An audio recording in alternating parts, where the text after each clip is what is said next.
Samajwadi party के राष्ट्रीय अध्यक्ष अखिलेश यादव की बात कही जाए तो बीते दिन उन्होंने महाराष्ट्र में अपने पदाधिकारियों और कार्यकर्ताओं के साथ उन्होंने बैठक की बात कही जाए तो महाराष्ट्र में विधानसभा चुनाव आने वाले हैं, जिसको लेकर समाजवादी पार्टी या फिर यूं कहा जाए सभी पार्टियां अपनी जोरों शोरों से तैयारी कर रही हैं। इसी बीच अगर समाजवादी पार्टी की बात कही जाए तो जिस तरीके से उन्होंने बीते दिन अपने पदाधिकारियों के साथ बैठक की है, बैठक में उन्होंने अपने पदाधिकारियों और कार्यकर्ताओं से सिर्फ और सिर्फ एक ही बात कहा है कि अगर इस बार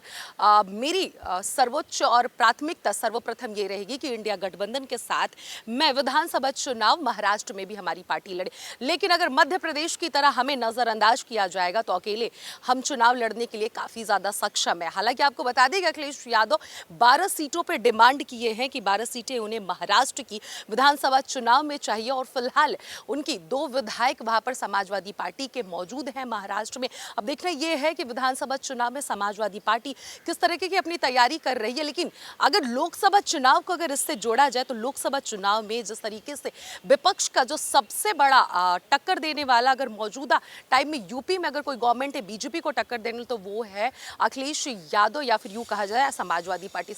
पार्टी ने काफी ज्यादा बेहतर प्रदर्शन किया इस बार के लोकसभा चुनाव में। उत्तर प्रदेश में समाजवादी पार्टी ने ज्यादा से ज्यादा सीटें हासिल की। हालांकि बीजेपी इस बात का दावा कर रही थी कि इस बार 80 के 80 सीटों को वो हासिल करेगी, लेकिन 80 सीटें नहीं उसने हासिल वो कर पाई। लेकिन अगर बात कही जाए तो अखिलेश यादव देश की तीसरी सबसे बड़ी पार्टी उनकी बनी समाजवादी पार्टी इस बार के लोकसभा चुनाव में यूपी की जिस तरीके से उन्होंने ज्यादा से ज्यादा इंडिया गठबंधन ने सीट जो हासिल की है। लेकिन अगर महाराष्ट्र के चुनाव की बात कही जाए और विधानसभा का जो चुनाव आने वाला है जिसकी तैयारियां जोरों शोरों से चल रही है, प्रधानमंत्री नरेंद्र मोदी की बात कही जाए तो लगातार वो भी महाराष्ट्र के दौरे पर है, तो एक तरफ अखिलेश यादव भी अपनी पूरी दमखम लगा रहे हैं महाराष्ट्र का चुनाव जीतने के लिए। लेकिन उन्होंने एक बात साफ साफ शब्दों में बयां कर दिया है अपने पदाधिकारियों से कि अगर